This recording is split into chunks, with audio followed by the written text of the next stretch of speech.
Magandang araw po sa inyong lahat. Welcome back ulit sa aking YouTube channel, MVI channel. So itong araw na ito ay pupunta kami doon sa Cadore Farm and Botanical Garden. So eto, nasa bus na kami. Itong bus na ito ay libre, pauwi at papunta doon.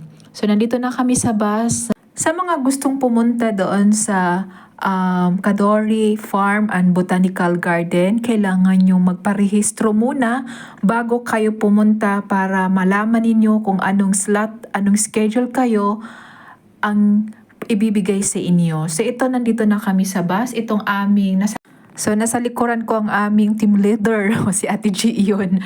So nandito na kami, on the way na kami papunta doon sa Cadore Farm. Oras na ito ay sa alas 10 ng umaga. On time talaga yung bus talagang umalis sa Central papunta doon sa Cadore. So ito yung aming madadaanan at ang ating klima ngayon ay napakaswerte namin kasi nga hindi siya mainit na mainit at hindi rin umulan at hindi rin masyadong malamig. So yan po ang aming madadaanan, napakagandang tanawin at mabubusog dito ka pa lang sa bus, busog na yung mga mata mo sa mga magagandang mga tanawin na makikita mo. So yun guys, bumaba na kami ng bus, nandito na kami sa Cadore Farm and Botanical Garden. So ito na yung aking mga kasama, paakyat na kami doon sa aming unang session. So aming unang session po ay mag-yoga kami. So magpa-relax muna kami, magpatanggal ng mga stress, magpaunat-unat ng aming mga buto at ang aming mga ugat-ugat. So ayan, so sobrang saya, sobrang enjoy at napaka-relax ang pakiramdam pagkatapos ng yoga. Sobrang tanggal talaga ng pagod. So ito na guys. Ang galing nyo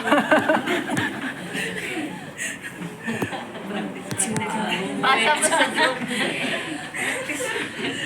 Yung mga ulan. Let's step in front of the mat.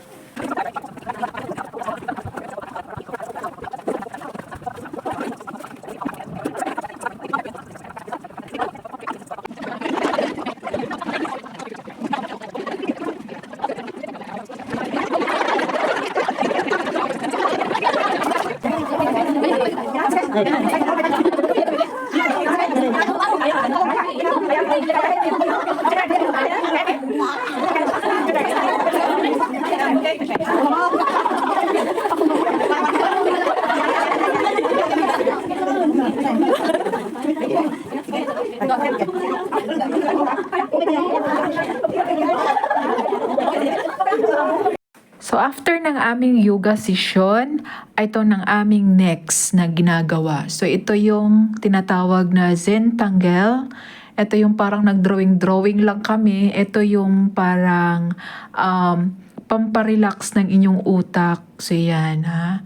Bago kami pumunta sa sabak sa aming ikutan mag-iikot kami sa buong farm, sa buong garden, kailangan muna namin ang aming meron kaming magandang pag-iisip at saka yung ating nag-unat na tayo kanina sa ating yoga. So yun, ito yung aming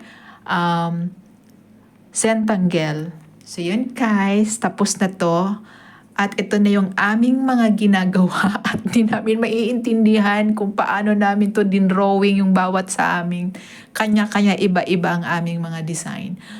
So, kakain muna kami. Time na kakain. Ito yung pagkain po nila ay libre din po ito. So libre ang aming pagkain dito. O diba? Saan ka? Tapos na kaming mag-yoga. Tapos na kaming mag-Zen Tangle. Eto na kami. Naglakad, mag-ikot na kami. Eto, nag-i-enjoy na kaming maglibot.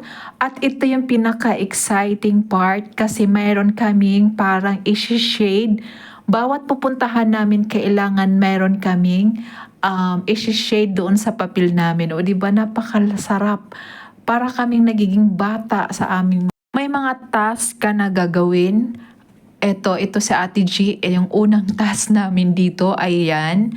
Ito yung ang cute. Ano itong isa na? Hindi pwede mamitas? Hindi ko alam.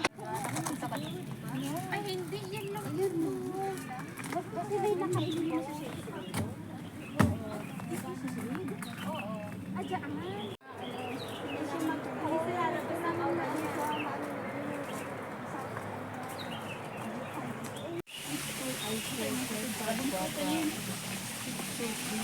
Sa bawat sulok ng farm at bawat sulok ng garden, mayroon ka dapat isi-shade na ibig sabihin nun, tapos mo na yung, napuntahan mo na yung area na iyon. So yung ginagawa po namin yun po yung parang nag-shade kami doon sa parang may puno na putol na punong kahoy. So yan po guys, ayan si Ate G, yan po yun. Yan. So nandito na po kami sa parang may sapa. Ayan po yung nakikita ninyo. Ang ating background guys ay sobrang sarap at talaga maririnig mo yung nasa gubat ka, nasa ilog ka kasi yung patak, agos ng tubig, tapos yung mga ibon na may huni ng mga ibon at kung ano-ano pa. Ayan po yung nakakapagpa-relax. Sobra talagang ma-enjoy mo yung kalikasan.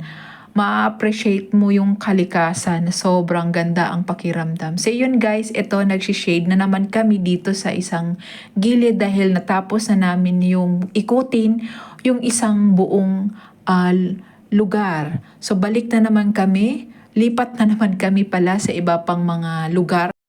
Napakalawak yung kanilang lugar dito pero hindi ka mapapagod kapag kakasama mo yung inyong mga kaibigan dahil mag-e-enjoy kayo maglakad, maglibot sa buong paligid na kasama mo yung mga kaibigan mo. Yun yung number 1 na teamwork niyo, na sama-sama kayo maghanap sa mga lugar na inyong pupuntahan sa parang gubat.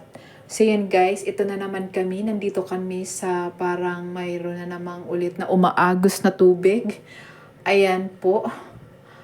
So yan, lakad ulit kami at may nakikita ako. Ito yung laruan ko noon. Nasa probinsya ako. Ito nakikita ko dito sa may gilid. At ito din, mayroon din siyang parang falls. May maliit na falls dito. Bawat sulok na madadaanan namin, di ko makakalimutan talaga ang aming mga picture. Talaga ito yung mga hindi dapat makalimutan kapag pumunta ka sa isang lugar. Kailangan smile dito, smile doon. Tara, mag-smile tayong lahat. Tulog talaga siya. Tulog siya? Panggabi lang siya? Gabi lang siya. Ang cute. Hindi siya matutulog. Hi! Hi! Ayan na, bumuka na siya sa akin. Hi! Shout out pala sa aking mga kasama, talagang level up yung energy. Lalong-lalo na kay Ruth Morales, Margie Viga, Mary Jean Poma, Geraldine Alquisalas, Jen Oypala, ang aming pinakabagong nakasama. Lalong-lalo na sa aming bagong friend na si Emeline. Sana ay nag-enjoy ka sa amin at maraming salamat. So dito ayan nakikita ko yung may gumagapang. Hindi ko alam kung anong tawag yan. Bayawak ba yan? Tuko o ano pa ba yan? Hindi ko nabasa doon sa ano. Nakakalagay po yan sa loob ng parang aquarium. Tapos habang nag-iikot nga rin ako, meron din ako nakikita dito na ng ahas, balat ng ahas. Ayan, yung balat ng ahas. Tapos sa may bandang dulo, andoon yung katawan ng ahas na kulay green. Lahat siya ay green. So itong mga maliliit na mga bulaklak na napakaganda naman at napaka-cute nila. Tapos mayroon din sila dito mga malulusog na mga aloe vera. Tapos ito yung mga halaman na pinagtatanim-tanim nila dito. Ang gaganda ng mga flowers. Ayan, yung mga maliliit na mga chrysanthemum. So guys, kung nagustuhan yung ating video ngayon, huwag yung kalimutan pinutin ang like, subscribe, at isama nyo na rin ang notification bell para updated kayo sa lahat ng mga video na i-upload ko. Maraming salamat sa inyong lahat dyan. Thank you and see you sa next na vlog. Bye! Thank you for watching. Bye. God bless us.